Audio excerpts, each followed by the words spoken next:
This episode is proudly supported by OpenTable. Nearly 1/3 of diners are booking same day.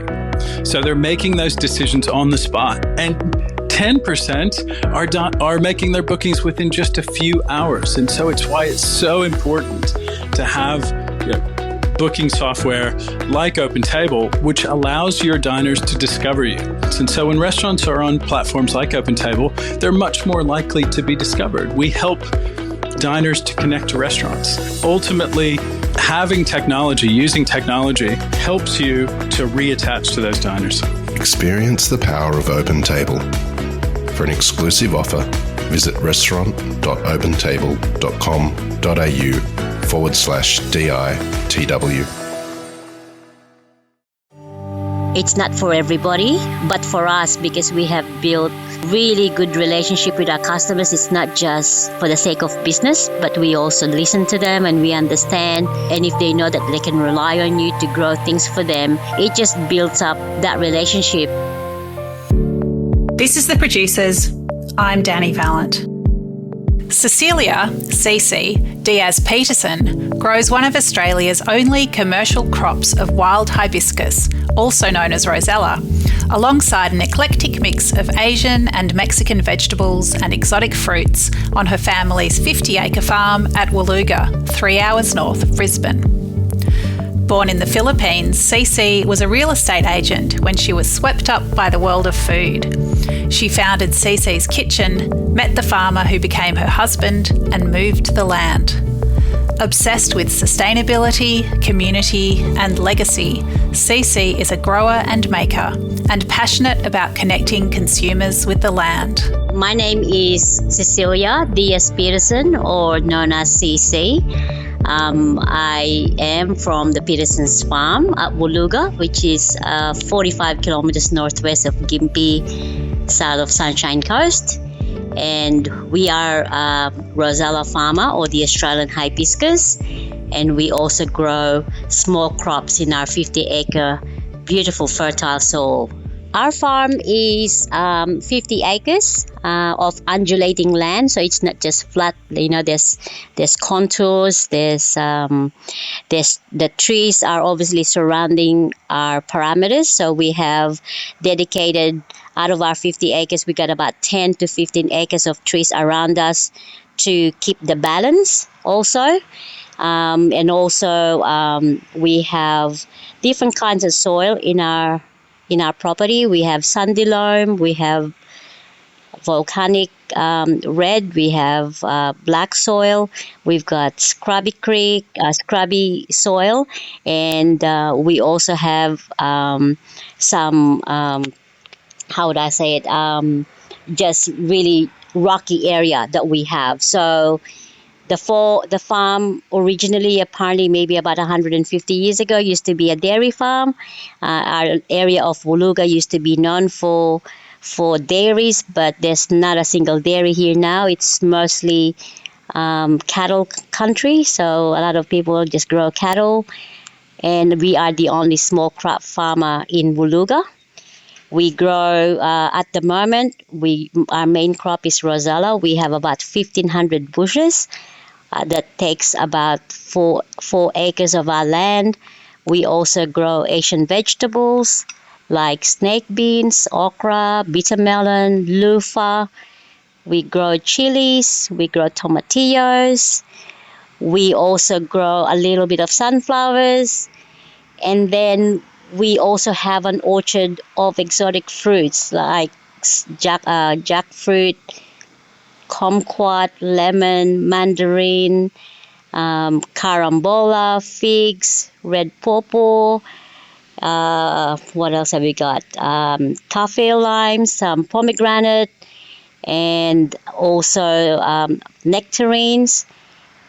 And then for winter, we have also already planted our snow peas, shelling peas, our sugar snaps, English beans, butter beans, and green beans, a lot of tomatoes, and also a lot of different Mexican produce like tomatillos, poblano, and jalapenos.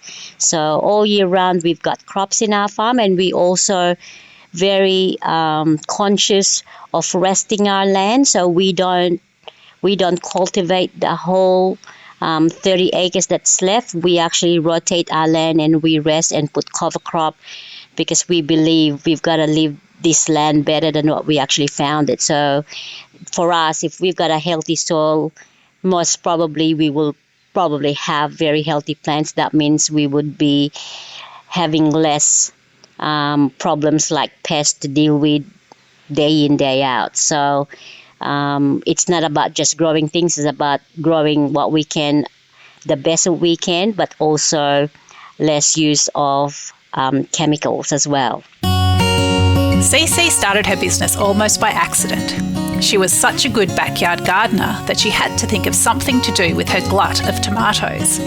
Her chutney business began as a hobby, but it soon turned into a proper enterprise. Mainly is that 12 years ago I have started my business, CC's Kitchen, which is making jams and pickles and chutneys and all that, just to get out of my job as a real estate agent. I was having a small garden at the back of my parents' property, and of course I grew tomatoes, and when they started bearing so much fruit, I was just giving them to all my friends and neighbors, and then they just couldn't handle it. So I thought, oh well, I better make some relish then, which I don't know how. So I just Googled it and made some relishes, and I start giving things away, and then everyone's cupboard is over full, and I'm thinking, what now?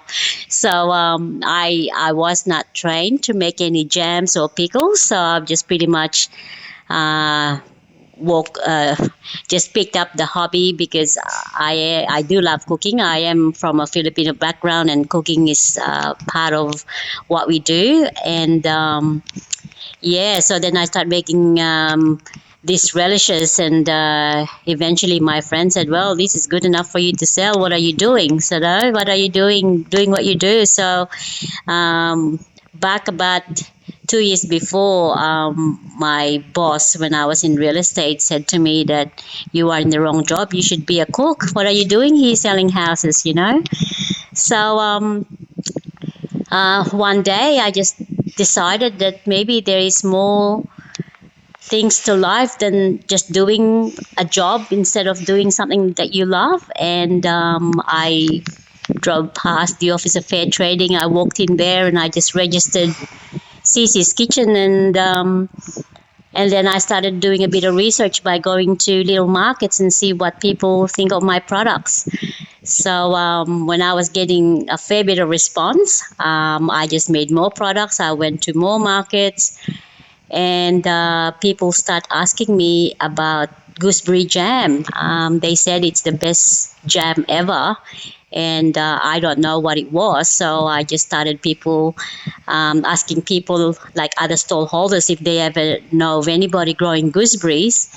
And one day I come across my future husband, which is a farmer. So he was growing gooseberries, and I started buying more produce from him. And one day he was asking me, what about rosellas? And I said, oh, what's about rosellas? And he goes, oh, would you like to buy some rosellas and make some jam? And I said, what would you do that to a bird? Because I came from Sydney, I thought rosella was actually a bird. And he said, no, it's actually a fruit, and you make jam out of it.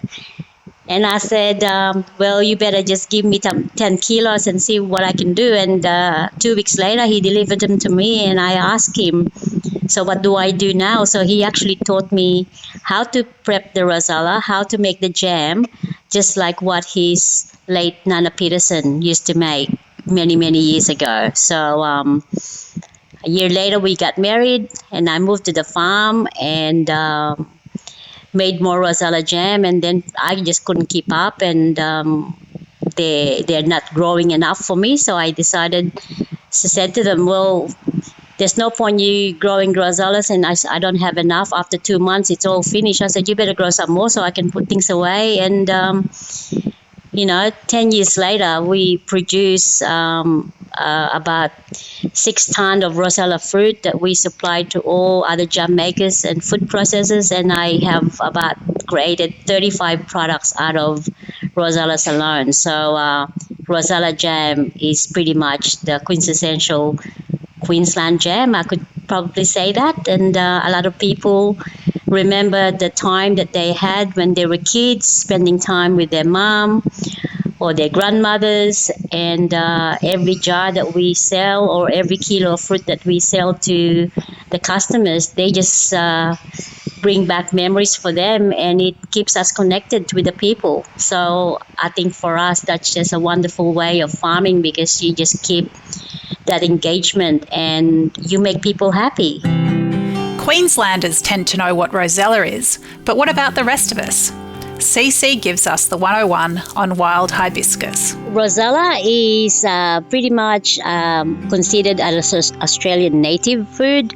It originated originally from Jamaica, so the people that came to our country must have bought the seeds to their food, must have thrown it out in the bush, and it obviously loved the weather of being in the bush, rough as you can get, and they just grew wild and mainly used for tea. Normally, if you've ever heard about hibiscus tea, it is also called hibiscus up the river, which is the scientific name of the Australian rosellas.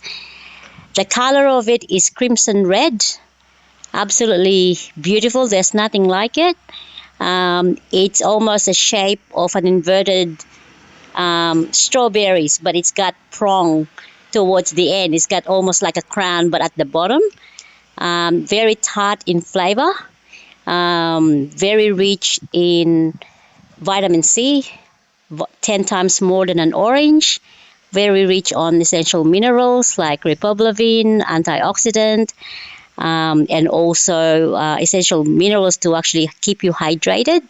It is used by the indigenous women for drinking to relieve women's problems like period pains.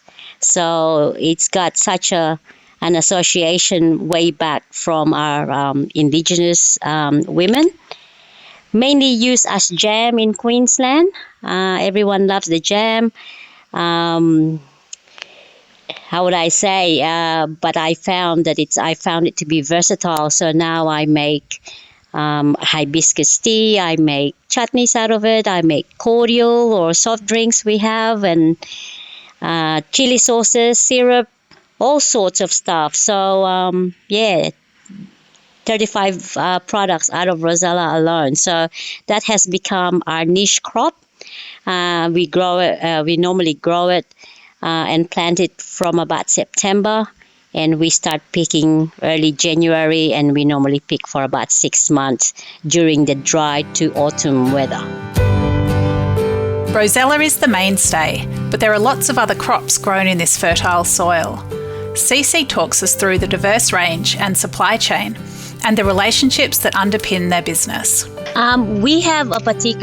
We've got actually a few particular crops that we grow. We grow gem squash from about mid-October to mid-December, and we grow them for our South African.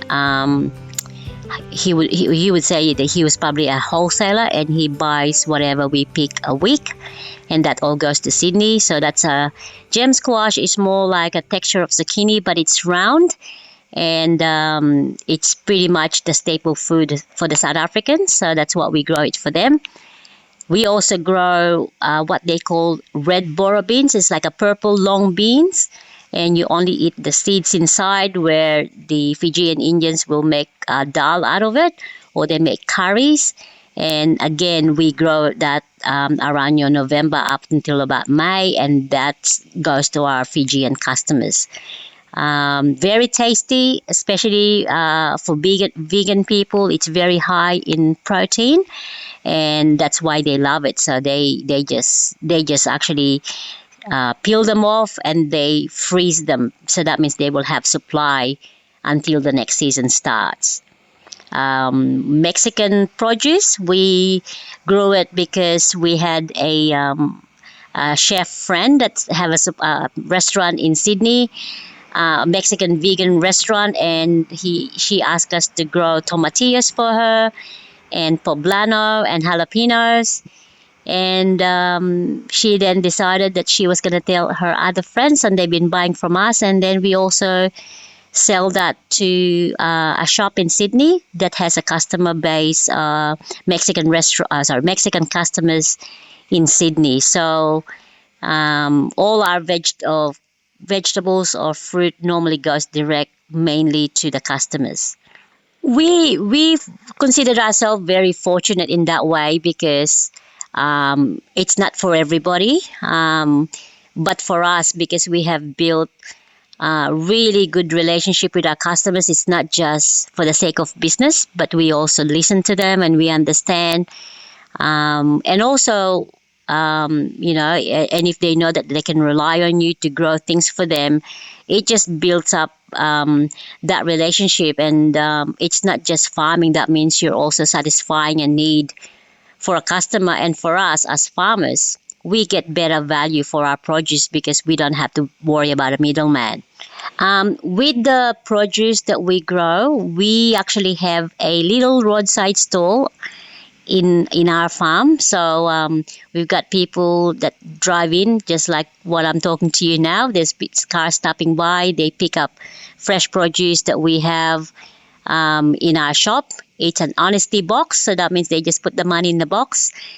And that would probably our main point of selling our produce. But we also go to farmers market twice a week, and we also supply directly chefs from Brisbane, shops in Sydney, and also local chefs here in Gympie and Hervey Bay. And plus, we got direct customers that come to the farm and buy bulk from us. Like we've got particular customers that we grow particular crops, and they every vegetable or every produce that we pick each week, they will just buy all that, and they normally share it with their community. So we have direct customers like that way. And some of it, whatever extra we have, we send a few to the Brisbane market, so other chefs will have a better access. If they are in Brisbane, it's easy for them to go and grab our produce that way direct from our agent. Cece had a feeling she'd end up closer to nature, but she couldn't possibly have predicted the path she's travelled. She is grateful for what she's gained, but she can also see the benefits her outsider perspective brings to farm life. Way back in the Philippines, I used to hang out a lot with my grandfather and my grandmother because they used to have a farm, but nothing like what my family has now, the Petersens. So I suppose I would probably say I'm considered as a city girl, and but I've always been very attracted to the lifestyle of as a farmer. You know, wide open space and freedom that you can almost see the stars at nighttime, and I've always had an inkling to go back to that. I didn't know when, but somehow out in the universe, I just ended up marrying a farmer because I changed my job, I guess. I moved to the farm, and I probably saw things that they don't normally see. You know, if they are farming, they just seem to be doing the same thing all the time. And me being an outsider, I kind of saw some opportunities and some things that probably needed to be put forward as a suggestion because, there's a lot of waste. There's a lot of time being wasted. And also, you got to also deal with the nature, dry, drought, storms, hailstorm, market prices, loss of customers. And at the end of the day, you still have to earn a living. So I just saw that from the back, saying, well, why do we just keep farming for the sake of farming? But we gotta also have to make a living. So then I started to look at promoting the farm, putting a face to the farm, because they don't really promote themselves. There's no point growing the product when you don't really tell people. There was no way of conveying the message if it's not good enough to be on the farmer's market. You got to have a social media. So I suppose we started engaging the people and telling them about what we do, especially through Cece's Kitchen, because, it's pretty much from paddock to pot to the customers, and we can all do that from the farm because all our product is made in a small purpose commercial kitchen that I have in the beginning, and I could say to the people, well, this came from us, this is how it grows, this is what I do, and then this is the product now in front of you. So I think it gives us a story to tell, and people love the fact that they know where their food comes from. And for us, we found that as a way of educating, the young and old, and also to keep people excited or maybe informed about what small local farmers do. We don't compete with the big boys because one, they're far too big, but we do our way of farming sustainably, responsible, we're accountable, and also we love talking to the people. So we now grow crops for demand. So we just don't grow things of just hoping it will sell, but we pretty much grow when we know we've got a customer waiting on the other hand. So it makes it more, for me, not being a farmer, I fell in love with it, but it also gave me a purpose that maybe this is the way I can contribute as a farmer, because I then brought in the outside knowledge and I can help our business grow big and maybe look at opportunities that we've never thought before. So that is probably what really excites me. Growing the product is one thing, selling it is another, but engaging community is best of all. CC talks about the big Rosella field days that she runs to get people into the fresh air and onto a working farm to understand where their food comes from. The Big Rosella Festival is on its 8th year. We actually grew it organically from 2016. It's a 2-day event on a weekend where we open up our farm to the public. We have farm tours. We have chefs that come in and do cooking demonstration using our produce. We have forums about farming where people can ask other farmers, because we invite some of our farmer friends to also talk about their farms and also sell some of their value-adding products. We also invite some of our local craft ladies to sell their wares in our farm. When we have an open day, we have CWA ladies here that I'm part of, that they make the scones for us for the day, and also they also have a stall. We also have a produce stall. We have some market stalls. We've got food using most of our local produce, so that means it's pretty much homemade food, and we just have people here just like to hang out with us and see what we're doing. And we've also got some local entertainers, for example, the over 70 ladies that sing and dance, local musicians, and also we include our local school as well. So we have them have a stall here and help them have raffles so they can raise some money for the local school as well. So it's pretty much a community where we open up our farm, so hopefully that will transcend to local tourism into our little town of Woolooga. It's hard to imagine more contrast between the high heels and perfect hair of a real estate agent and the homely life of a farmer and cook. CC explains her role and the joys and challenges of working with her husband, Greg. Oh, massive difference. I don't have to wear a black suit in the heat and door knock, put it that way. No makeup, no high heels to run. My life now is so simple. I work in the kitchen and I just have nice comfortable clothes and I just have my cooking shoes and so much freedom, because I get to work with some of our local. We have employees here at the farm and they're just local people and we treat them like family. So we're all equal here, getting the job done, and we work as a team, and we feel that our workers are our family. I get to work with my husband, I guess, not directly because he looks after the farm and I look after the kitchen, plus all the marketing and all the administration and social media. But we pretty much complement each other because we have our own talent and gift that we can actually share each other. So it's not easy at times because you're always together, but we understand what we've got to do and we have the common goals, and that means whatever I do, whatever he does, it all contributes to what we want to achieve at the end of the day. And we can finish off whenever we want. Sometimes we work too hard, but if we've got to go somewhere, we just schedule our own times and freedom. And again, we meet a lot of people, and such as having a chance to talk to you.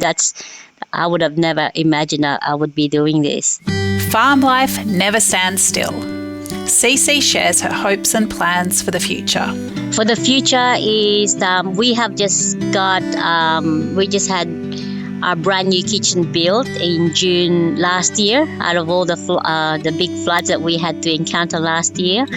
So I am in my new premises here doing all my condiments, but we are also building a nursery to grow edible crops in pots. So that means people can come to the farm and buy the actual seedlings that will grow in our area, and they will get some knowledge directly from the farmers, so they can have a chat with my husband and my father-in-law, which is 84 years old, with a ton of knowledge.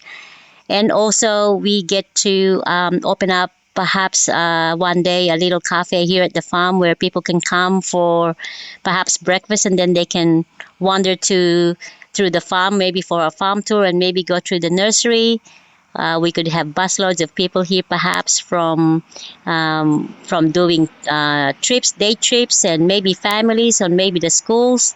So we want to work more from home. So we want to leave a legacy of educating people.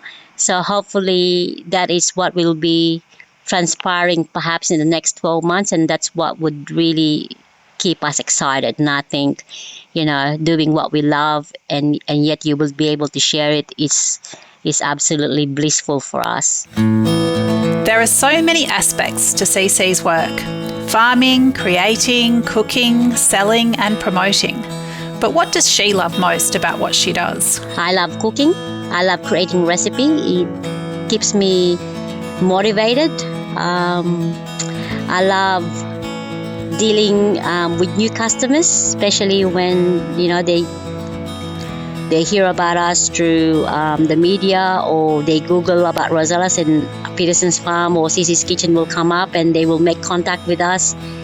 I get the opportunity to be able to ask what they need, or maybe they can ask us some information of when is how does the actual Rosella grow, when does it pick, what produce can we what produce can we supply to them, in what form, and the fact that we could be part of what they do. Some of these people, they don't have a product yet, but they are willing enough to have the conversation and perhaps use our produce and make a product for themselves. And I think the collaboration is really really important for us, because we know that our business will have a future where it's not about taking a market share out of someone. It's us paving a new path for other people to benefit as well. And I think that's what I love, because we, as a business, our little farm here, we get to become part of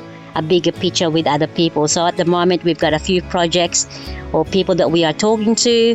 Hopefully something eventuate from them, and that means we may grow more Rosellas, perhaps because the demand is there. CC Diaz-Petersen combines the nostalgia of Rosella, a classic Queensland ingredient, with the forward-looking energy of an immigrant entrepreneur. CC's Kitchen is a dynamic business, paving new paths every year and nurturing other enterprises in her orbit. It's strategic and savvy, but built on passion and a deep respect for nature and the joy of sharing food.